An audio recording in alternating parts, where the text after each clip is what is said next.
And good evening, good afternoon, good morning to wherever you're watching or listening to my podcast here in the Philippines and all over the world. And welcome to my podcast, the RJ Ledesma podcast. In my podcast, I like to talk to the country's pioneering business personalities and trailblazing entrepreneurs to learn more about how they think about doing business. What are their success secrets? Can we replicate those success secrets in our own businesses? How have they innovated, pivoted, evolved their businesses during this pandemic, and what opportunities do they see emerging in the new normal scenario? Now, is there a business personality or entrepreneur that you would like me to interview here on the podcast? Please let me know. I would love to learn from them as well. Just drop me a message. At the same time, we are live right now here on Kumu and on YouTube. Tonight on our podcast, a pioneering new app called SigeGo. SigeGo is powered by the technology of Simplenight. It's set to change the game for how you explore the Philippines. Simplenight will make the most of the Philippines tourism as boundless opportunities lie in this sector of the country which promote truly Filipino pride. Poised to be an omni-channel platform of the country, SigeGo curated experiences that will revolutionize one's exploration here of the country with user-friendly technology and its vast offerings of bookable products and services. With that, I'd like to welcome the founder and president of SigeGo. Please welcome on my show, David Palmieri. Calling in all the way from where, David? From New Jersey. From New Jersey. Thanks so much for waking up early for this one. Thank you for having me, Artie. So what time is it over there, if you don't mind, so people just know how early you woke up for me? Yeah, it's 7 a.m. Oh, well, thanks so much for joining us. And you were just here a couple of weeks ago to launch SigeGo in the Philippines. Is that right? That's correct. Yeah, I was there just about a week ago, and I'll be back in a couple of weeks. And congratulations to you and, of course, to your partner for putting this fantastic business up to help the Philippines. Again, as we often invite people as they start off with the podcast, give us a better idea. What's the elevator pitch? What exactly is SigeGo all about? Well, the elevator pitch really is a state-of-the-art omni-channel platform, really, that is designed to not just improve or promote inbound or outbound travel to the country of the Philippines, but also really to bleed into the everyday lives of Filipinos, right? So it is not purely just travel focused. It is also lifestyle focused, which, our hope is that, it will improve the everyday lives of Filipinos, right? So it won't be just about booking a flight or hotel, but really those everyday things that a mom or dad or someone needs to do, whether it's taking your kid to a karate lesson or a spa or dance lessons. So it really is designed to bleed into the everyday lives of the user. Got that. And we're using sort of like travel as the springboard to create this omni-channel. Is that right? Yeah, that's correct. It's really the easiest segue into it. We have a lot of experience there. So, being able to provide the key travel categories, like air, hotel, ground, parking, dining, nightlife, tours, activities, events, those cruise, those are really quite easy for us to do, especially with the technology backbone of Simplenight. It's really has been there, done that, right? So it makes it much easier. And then as it evolves and you start gathering this user data, and it'll really allow us to then really identify key areas that we believe will improve the lifestyles of the Filipinos, and then it will eventually start to add these categories as the platform grows. Thanks so much. We've got people already chiming in over here on our comment box. Thanks so much, Al Isa, thanking us, sending us a heart emoji. Thanks so much, Al Isa. And we also have Athena Catrice, hashtag SigeGo. Thanks so much for listening into the podcast here right now. David, I like how we're discussing the whole idea, vision of where SigeGo will be. But there are people, I remember when my dad was still alive and he would listen into the show, some concepts would just, he's a business guy, but, very brick and mortar, understands Yeah. traditional business. What you said might have flown over his head. Can you help us laymanize exactly what would be the experience of somebody using SigeGo so that they can get a better appreciation right now? Well, I mean, that's the key of omni-channel, right? So the omni-channel really is multiple channels that allows us to distribute the content through multiple forms, like so a mobile app, right? In dash in your head unit of your vehicle, through smart homes, but it also has a very brick and mortar traditional interface that will allow someone to pick up the phone, call a contact center, and have them walk them through what they want to do. So it still has the very traditional brick and mortar omni-channel. And I've said it before, my father, brilliant orthopedic surgeon, but get him to book something on a mobile phone. He's lucky he could even call you on the mobile phone, let alone let alone book a 7-day vacation on it. So it was really important to make sure that we can reach any demographic, irrespective of economic status or skill or knowledge. It's something that was really important to us to make sure that we were able to provide that same service no matter what. Got that. I just want to go back again to the chat box. Thanks again to my friend Mark Esguerra. Let's pull up his comment. Zeke, he's saying a great discussion. And to my good friend, we also have here Jack Yu. Hi, Jack. How are you? Jack is saying, can't wait. Amazing platform. Thanks so much, Jack, for listening. And Athena Catrice saying, hi, RJ. Hi, David. Thanks so much for listening in on this podcast. Let's get back into this discussion right now, David. Now, we're going to really expand our understanding and appreciation of SigeGo. But in the meantime, what I often find very interesting is when many expats or many foreigners come to the Philippines and see a lot of potential in the country, because sometimes, Filipinos, and sometimes you can help it, they find greener pastures abroad to work, right? But there are people like sometimes, there are many companies like Kumu was set up by, Filipino Americans who saw the Philippines as this is a gold mine, a lot of things to do over here. They come back to set up their businesses here. And yourself, you're seeing the business in the Philippines as one of a lot of opportunities, especially in travel.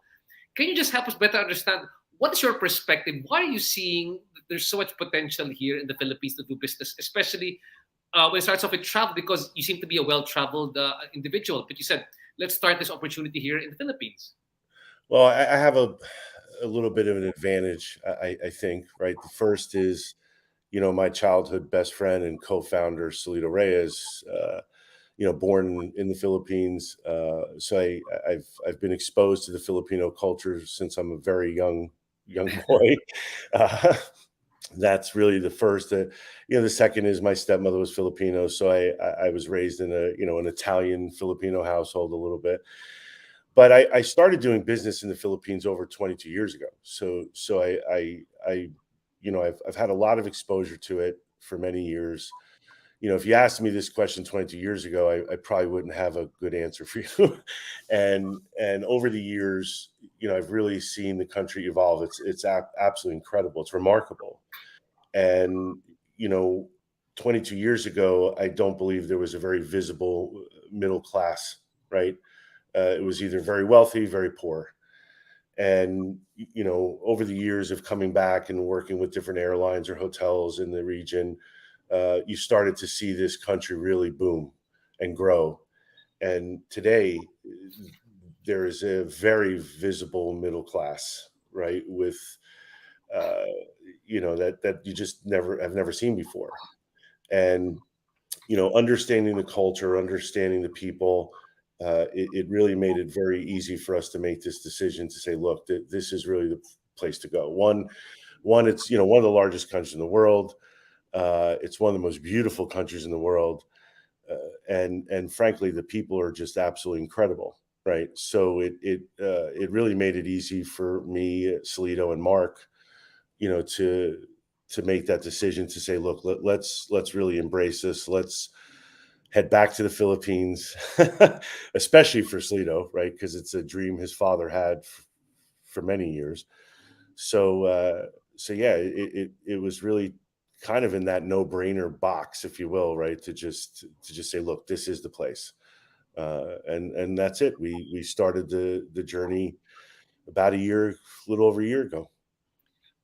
Why in particular choose tourism as the industry? Because I mean to say, I know you've seen the potential for the Philippines, right? From what you said, it's very inspiring. But among the different industries which you chose, why go into tourism? Is that something that is part of your own, from your own experience? Is that your own background? Is that why you chose tourism, or did you see that there's a potential to leverage tourism if you compare to other Southeast Asian countries and you see our tourism industry is still very underdeveloped? Well, it frankly isn't that underdeveloped. I mean, I think it was in 2018 or 19, right prior to COVID, and the first year after COVID, I think they did 42 billion in both in and outbound travel and tourism. So that is not a small market at all. That's U.S. dollars too, not pesos. But yeah, look, our background is travel, right? I've spent almost 28 years in travel. Simplenight's core was travel.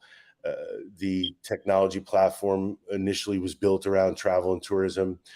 It made it really easy for us to build the system and bring what I believe to be is a very kind of new age, new sophisticated, digital transformation platform to the Philippines, and tap into an absolutely enormous market. Got that. Again, going back to the comment section, we've got Catherine Picante over here saying, excited for this super platform. Thanks so much, Catherine. And of course, we got our friends from SigeGo.ph saying, woohoo, thanks so much, SigeGo.ph. I just want to be clear, Dave, people who want to visit right now the platform, where can they check it out? Is it on an app store, or is it right now is it web based? So right now, the launch we did was a soft launch, and it's in beta. And everyone that attended or that was invited to that event will receive an email. They'll be able to download it. So it's still private, if you will. Mm-hmm. And our really the logic behind that, RG, was to have a large group of users to beta test this, because we can, the trick when breaking into countries is, we could bring the platform in, we could bring the tech in, we could bring all of that, but what you can't bring is that last mile, right? The ability to localize the application, which is really critical, because the best people to do that are the Filipinos.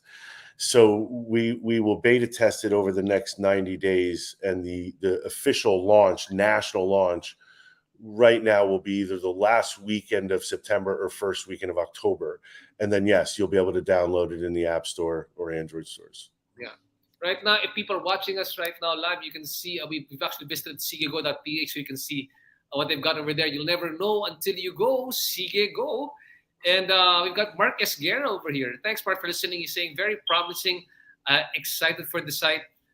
Just curious, how did you come up with the name SigeGo? Was that from you? Because you got that Yeah. from your Filipina stepmom, or was that from your Filipino Uh, partner? well, funny story is, one of our directors of sales had this kind of vision years ago of trying to build a local app for Cebu, and he got it started and wireframed, and he had this name SigeGo, and when we brought him on, it literally was perfect. We just said, look, there's no reason to look any further. It's a perfect name. It's okay. Let's go. And that was it. We never looked back. Got that. And you were talking about there's a SigeGo, and you also have, is that right? Is that Spotlight? Is that the name of the company? The So no, Simple Night. Simple Night. Sorry about Simple Night. So for Simple Night, can you help me better understand? Simple Night is that your software development company in the States? Or Well, Simple Night is the omni-channel platform, right? So it is a software tech company. Um, you know, we started. Well, Mark, the founder, started 12 years ago. We built the first system, hit COVID, and then decided to re-architect the system and shift focus. But yeah, it is the backbone. It is the technology platform.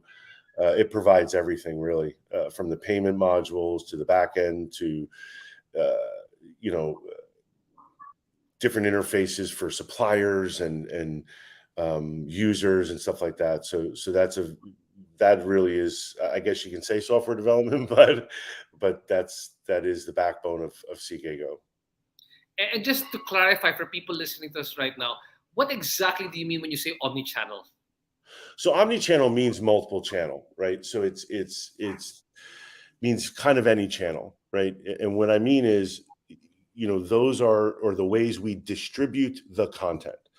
So the SigeGo mobile app that everyone says it's the super app is a channel, right? So that's for a mobile user. Um, the question or comment you had earlier about your father or your parents being brick and mortar, channel, right? Facebook channel, TikTok, Instagram, online version. So those are all channels. So that's what omni-channel means. So it really means that we will distribute the content, the bookability, the experience through multiple channels, not just one or two. Got that. And then, if you don't mind, I know we talked about just the size of the Philippine tourism industry, how much business it was doing. But I just want your perspective because you say that you've been doing tourism in I guess in the States, in different countries, you've seen the potential. What are you seeing also as, I would guess, the USP or the unique selling proposition or the competitive advantage of Philippine tourism that you think still can still be further leveraged if you compare us to other Southeast Asian countries? Because they often say, like Thailand's a very unique. If like for a Westerner, like something from the States, you're probably the most comfortable here just because of the language and the familiarity with Western culture. And there are more exotic countries that they can visit from, I guess, a Western perspective. But what makes the Philippines, very enticing, I guess, for tourism that you still want to leverage? Well, I think the first thing is the people. I've said it time and time again. I think I've visited 127 countries in my life, and some absolutely breathtaking, beautiful, and some very scary. And a lot of countries, like they have amazing things to do and see, and but I think the one thing that separates the Philippines from the rest of the world really is the culture. It's the people.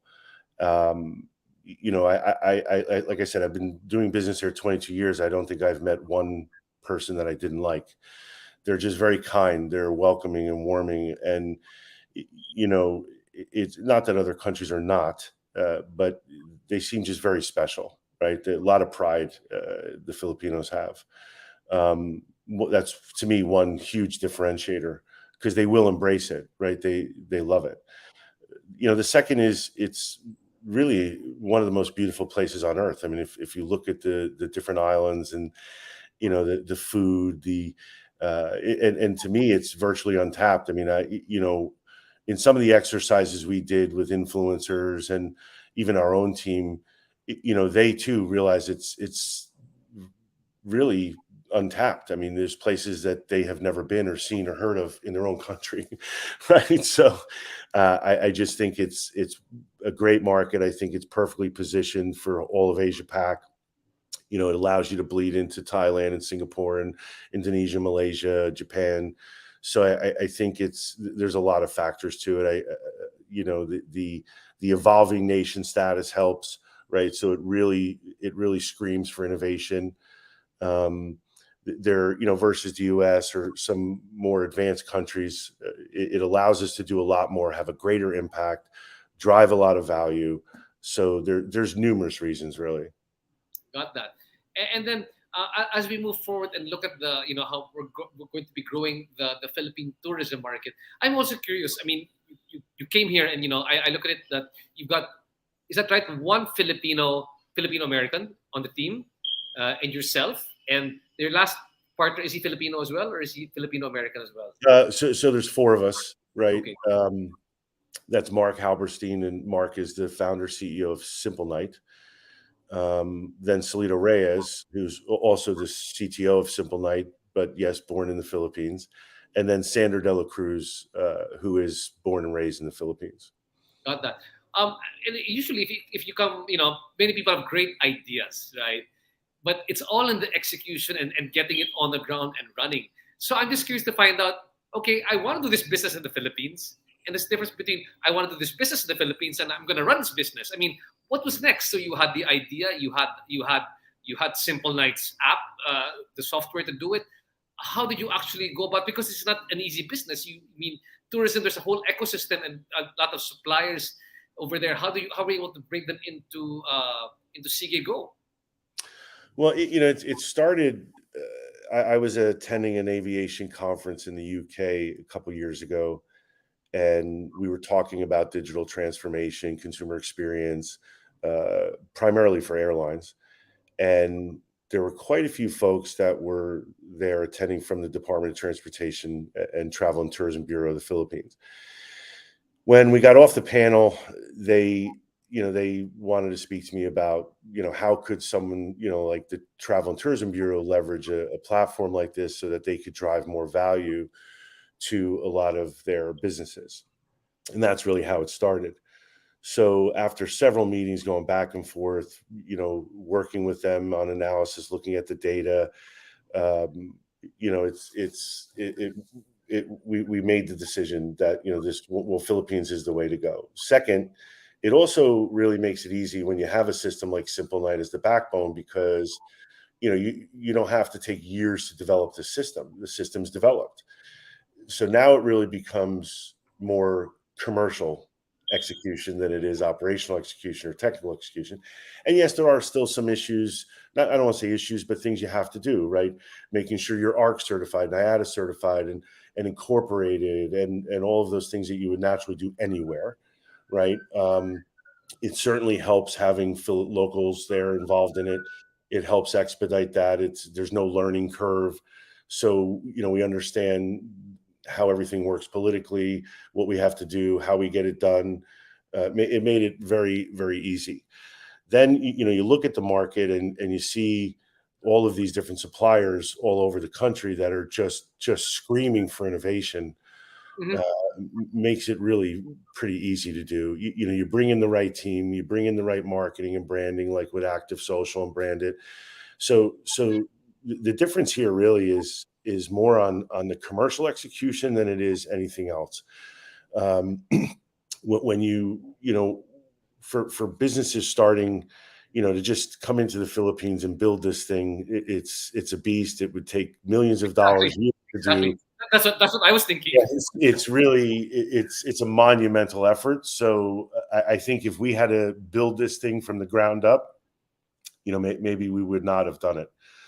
But when you have what we have, it really closes that gap. It closes the time frame in which it takes to do this. So that really is an advantage we have over a lot of other people that try to do this anywhere. Frankly, it doesn't matter where you are, but it certainly made it a lot easier. And um, those are, to me, those are the very difficult things to overcome. Payments, how you deal with payments, how you deal with point of sale systems and things like that. And and there's still some localization that you have to do, right? And those are still very difficult, and currently still working on them. But it's a lot easier to just put the focus on those things rather than having to really focus on building this thing from the ground up and stuff like that. So it made it really much easier for us to do. I understand. And well, I want to just say shout out again to the other people commenting here on the chat box. We have over here Billy Bang, big fan of yours, saying we love you, David. And thanks so much, Billy. And we also have Jack you again. Thanks so much, Jack. We really keeping tags on our interview, saying amazing interview. Thanks so much. If you guys have questions that you want to ask David, please feel free to post them in the chat box. I'll try to get them to him. Now, what I want to ask you right now, usually when people think about developing a platform or an app, really they say, okay, this is trying to disrupt this, or this industry was ripe for disruption because there was something that was there that wasn't being done, a pain point that wasn't being properly addressed. What did you see that here in the Philippines? You were saying that you met the suppliers in the region; they were clamoring for innovation. What did you see wasn't working that you could disrupt with SigeGo? Well, I think it's not only specifically to SigeGo. I think the industry in itself is ripe for disruption, really, worldwide, not just the Philippines. But when you look at the current distribution channels there, very traditional, great companies. I have nothing negative really to say about any of them, but they're traditional, right? And it makes it easy to disrupt that. It's one of the reasons why we focused in lifestyle, because the lifestyle features of the platform, when bleeding into the everyday lives of consumers, is extremely disruptive. Very, very disruptive, very difficult to compete with too, because it really becomes the go-to solution for everybody every day. It's not just about, I want to book a trip somewhere now, right? And Mhm. the buying behaviors and addiction to these types of applications or loyalty, it's tremendous, right? And even myself, I'm a United Airlines junkie. I live on United Airlines. I'm addicted to getting the miles and the points. And I don't care what airline in the world comes and says, look, bring your business here. It's not happening, right?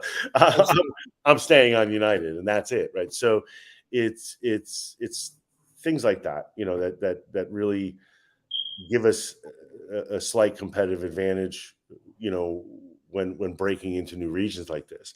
The second, again, I'm going to go back to the pride of the Filipinos, right? This was, built by Filipinos for Filipinos, and I believe that they will embrace it. Okay.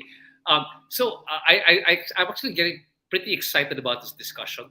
And the way that I want to frame this next part is this way for SigeGo. Let's say, for example, this was a traditional way for us to be able to book a tour in the Philippines, and I was coming here, let's say, is this app, sorry, was this app meant to be for people traveling to the expats or tourists coming to the Philippines, or domestic tourism, or for both? All of the above. All of the above. Okay, got that. So, for example, I am a foreign tourist coming to the Philippines, um, and I want to book a flight. I want to go to the Philippines, book a flight, get a hotel, and visit different areas in the Philippines, right? There's a traditional way of doing that one. What is now the disrupted or SigeGo way of going to that same experience that makes it a lot different and more, I guess, seamless and more frictionless for him that you are disrupting?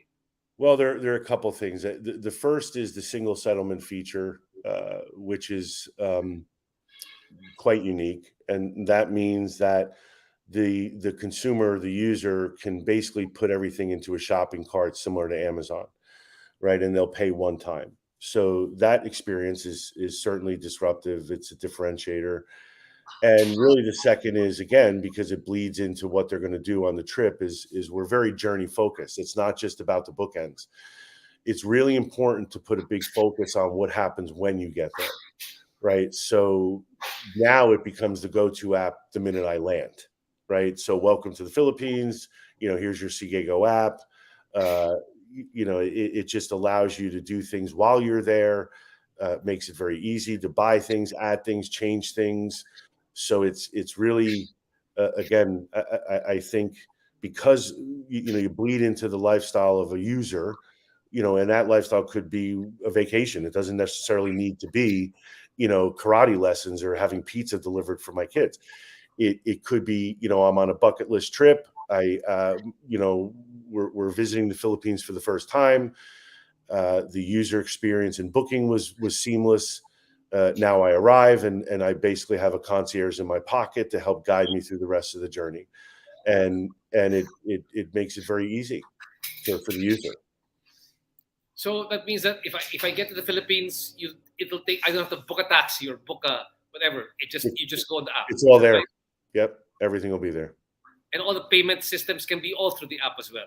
All there. Restaurant reservations, if there's things happening, we could notify the app that, hey, don't miss this special event happening on such and such a date. Get your tickets here. So everything's in the app. Which again, it just makes the experience while in destination much easier. There's lots of innovation around that. Lots of airlines are focusing on it. Some amazing programs, that Iceland Air, TAP Air Portugal, stopover programs. But again, brilliant, love them, nothing negative to say other than the fact that they're not bookable, right? So it's more about informing the user or the traveler of what there is to do there, which means that I have to go and find it. And if there's 7 things that, let's say, that airline recommends, I may have to go to 7 different places to book it. I see. Here it's I'm going to make these recommendations. I go to one place and I can book all 7 things. So again, the user experience, I think, is far superior than anything. In other words, SigeGo app, you can find the recommendations, book the recommendations, and pay the recommendations all in the same app. That's correct. Platform. Yep. And that's also manage them. So now also manage them, which is important. So once they're booked, they're stored. You have the ability to go back, refer, change, cancel. You have the call center, the contact center. So if there's an issue, you can call right from the app to the contact center. They have full access to the itinerary. They can adjust things. So really, it's like a high-end concierge for everybody. Okay. Now, having said that, my next question is that there's a lot of, that's great because there's a universe of services that you can get. So my next question, and coming from where I run a small food business incubator, is how do you populate the app? Because like my job is to populate my market. How do you populate the app, especially if it's a new app, to bring all these different services in there? I mean, especially right now that you're starting off. Well, there's nothing magical about that. It's very traditional. You hire good salespeople, and they get out there in the market, which we do. We have an amazing sales team, and they get out there and they knock on doors, right? You have hunters and farmers, and and so far they've done an absolutely amazing job, right? Being able to get out there, meet with these suppliers. We are noticing too, that they're just screaming for innovation. These suppliers have amazing things to do, but they just don't have the platforms to help them do it. So it's there's nothing really magical about that. It's very traditional. It's getting the right sales team, the right management team, the right strategies, and then, like you said earlier, it's really about execution. And for Simplenight, am I to understand correctly that it has other business interests in the US, and its sole business interest here right now is in Philippines is to develop SigeGo, or is SigeGo the main project of Simplenight? No. It's got major business interests worldwide, not just the United States. We have 7 other countries in line to launch already. But we did promise and guarantee the Philippines that you would be the first. So there's Sri Lanka's coming, Uruguay, Colombia. We're in conversations with Jordan and France. But yeah, we we are a big supplier and Book on Google, WeGo, we power WeGo, Microsoft Book on Bing, Gentex. There's quite a bit in the U.S. as well. So it's not just the Philippines. So in other words, you're starting off here in the Philippines for this type of the travel on the platform. Well, yeah. So Simplenight is a B2B system, right? Okay. So this is our very first B2C deployment. I see. So we're a behind the scenes company. We're very stealth. You don't know that we're behind it. You don't know that we're powering it, and we like it that way. But this is our first B2C deployment, which has been very interesting, actually very exciting. I actually like it. If you asked Mark 7 years ago, if he said, David, I want to go B2C, I would have jumped out a window. It's direct to consumer is very difficult. But so far, so good. We've seemed to be doing it right. But again, it helps when you have an amazing leadership team. You've got great operations guys. You have great technical guys. And it's just a really super state-of-the-art platform. So it really makes it very easy for us. If you don't mind me asking as well, I often have startups over here on the show. And, their basic stories, bootstrapping, angel investor, Series A, right? I mean, from where they're coming from. But from my understanding, Simplenight is an established privately held company in the States. They're coming to the Philippines, setting up this app. Is it just investing? Is Simplenight investing in SigeGo, or is SigeGo being treated also sort of like, here's your own budget, run like a startup? If you don't mind me asking that question. Really a little bit of both. I mean, I think Simplenight really is a JV partner. Atakila, which is the company that I'm CEO of, is a shareholder investor in Simplenight, and the Atakila is really the funding source, along with IntelliBeast, which is Salito's company. But it's being funded by us right now. So we're the sole funding source. And when you have a company like Simplenight that provides the tech, it's worth a tremendous amount of money, right? It makes it a lot easier. It's a significant advantage than traditional startups where they are bootstrapped. They're running on fumes. They're mostly selling vaporware, until they can get that first customer, and they're trying to drive value so that seed round doesn't, take their firstborn. We don't have that problem. So it is a little bit of a different startup, if you will, right? Because in essence, it really isn't. It's being backed and supported by well-established companies. Okay. And if I refer back to the earlier part of our conversation, you were saying that, travel is just sort of like the springboard that jumps into more of what you can do with that. It becomes a lifestyle app. Can you help us better understand how SigeGo makes that transition from just being a travel and tourism sort of platform to becoming a lifestyle platform?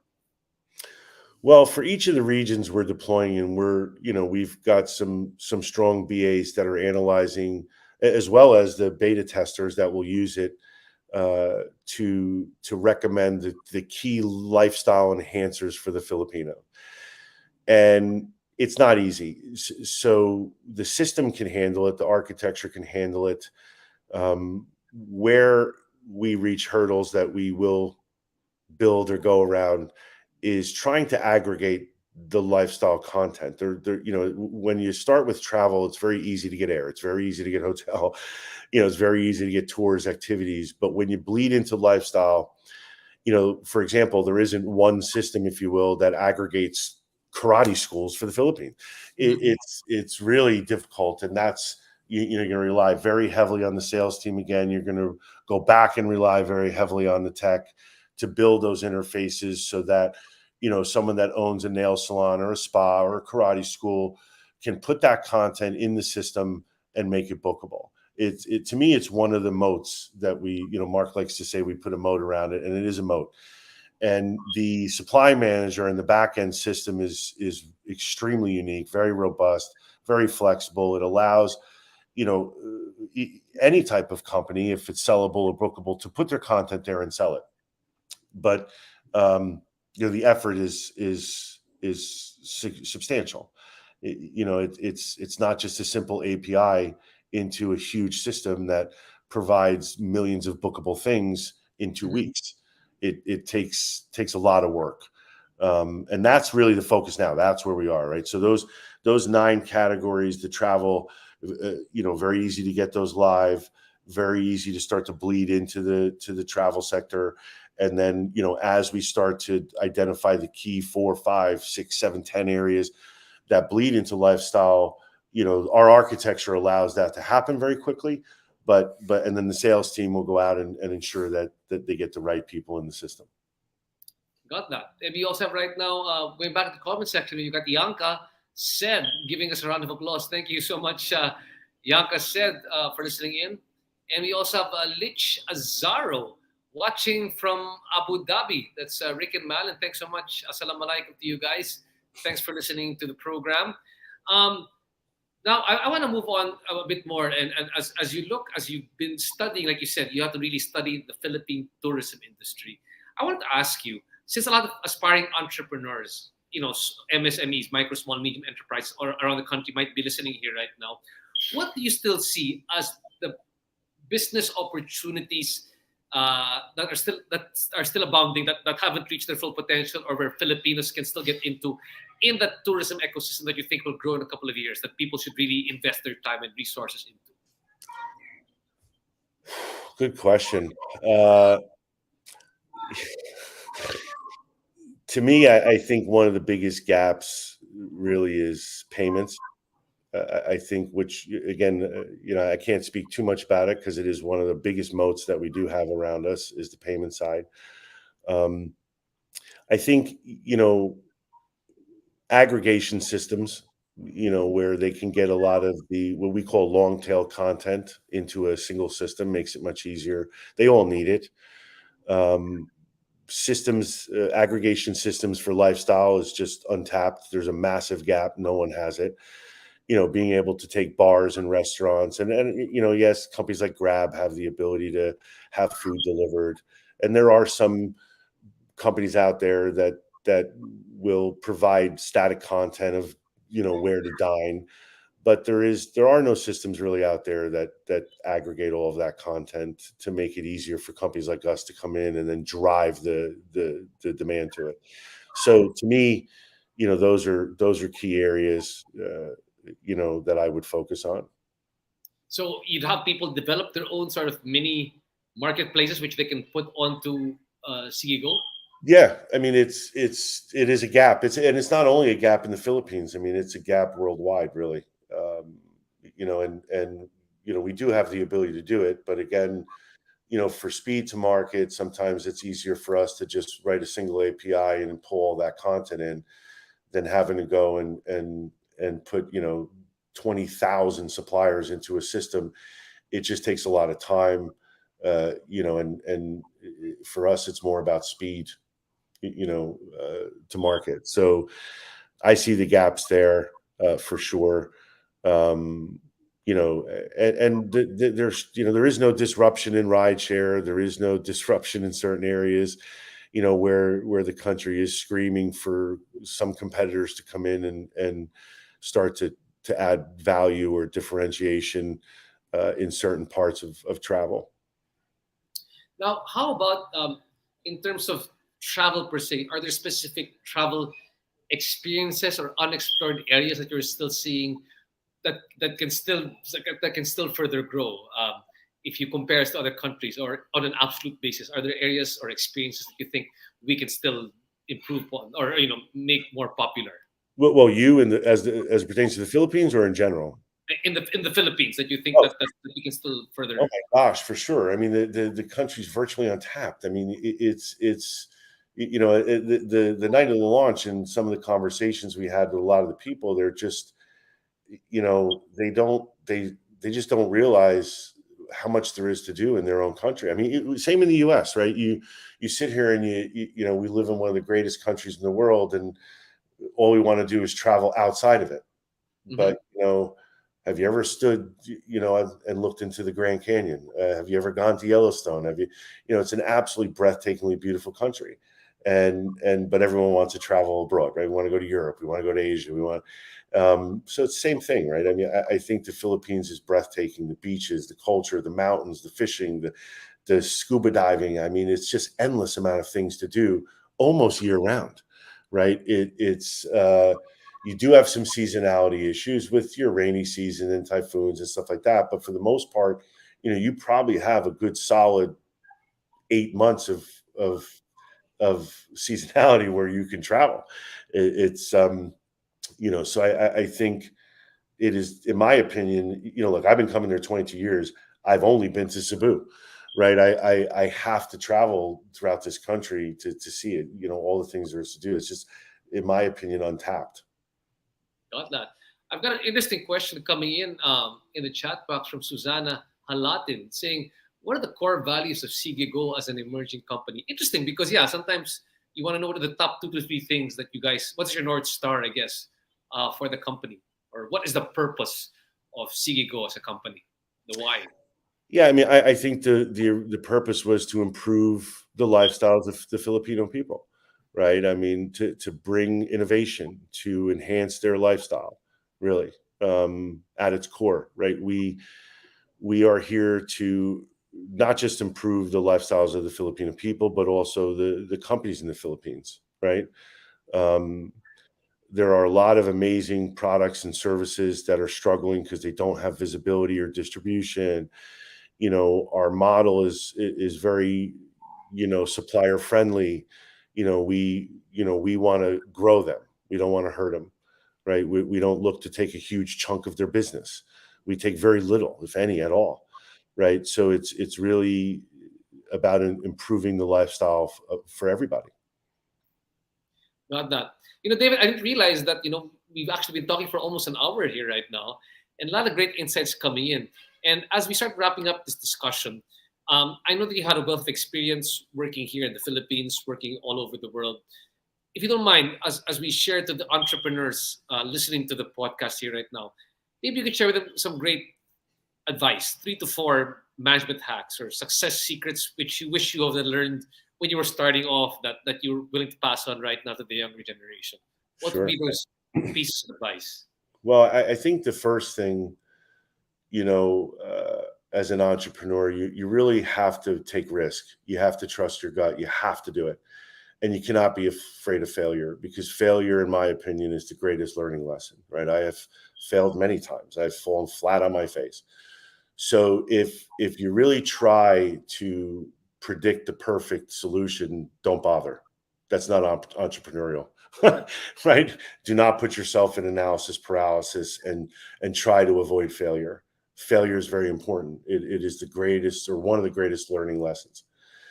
That is really critical to me. I think there are lots of brilliant entrepreneurs out there, but they just don't want to take risk.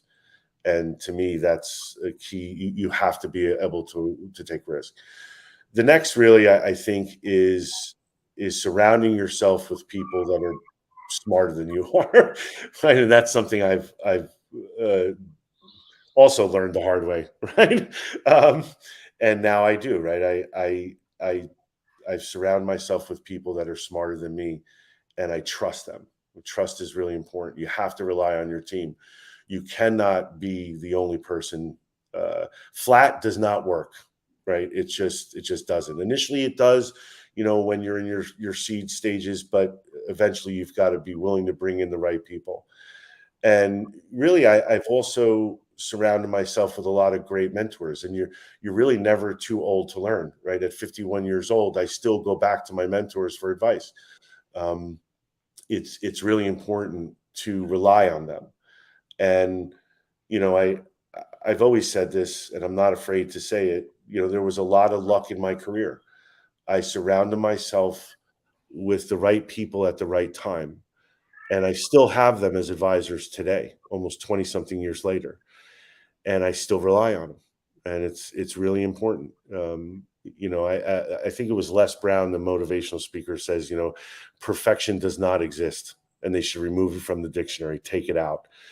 You could try to achieve perfection, but if you think you're going to be perfect, it's not going to happen. You just have to really do your best. and try to achieve your best, but just realize that achieving perfection could be something that really hurts you. Yeah. Perfection could be your downfall. It can. Yeah. That's For right. sure. And really priceless pieces of advice. Thanks so much for sharing, David. In fact, your friends from SigeGo.ph saying over here, very well said. Again, thanks so much to SigeGo. Dave, before we let you go, a bit more about SigeGo. What are the key milestones that we can expect for SigeGo in the next couple of months? Well, the first milestone is getting through the beta, with the several hundred people that are involved in it. It's a key milestone, really working on, I don't want to say improving the app, but working on the localization. It's a significant milestone. We've got to achieve that because, we've built the platform at 90%. That last 10% needs to be really driven by the beta users. The next really milestone will be achieving the full launch end of September, October. In what we would say really a prime time ready platform. So there is a lot of work that we have to do. As I said earlier, it's not perfect. It's not going to be perfect. But it's to me, the most critical right now is getting through this beta. And that is going to be a lot of work. It's tremendous because when those users use it and we'll send you a link, RJ, so that you can participate as well. It is, to me, is absolutely critical to get that right for the launch in October. And hopefully I'll see you all again in the launch in October. Thanks so much for guesting over here, Dave Palmieri, all the way from New Jersey. Looking forward to seeing you here again in the Philippines. So for those who want to check out right now what SigeGo has you can check out their website, SigeGo.ph. And with that, thanks so much for Dave for guesting here. Time to go back to sleep now. Again, thanks so much. No, I have a busy day. So. Well, thanks for your time. We really appreciate it. Thank you. Again, Thanks for having me. Podcast. We'll see you in the next podcast. Thanks, guys. Have a good night.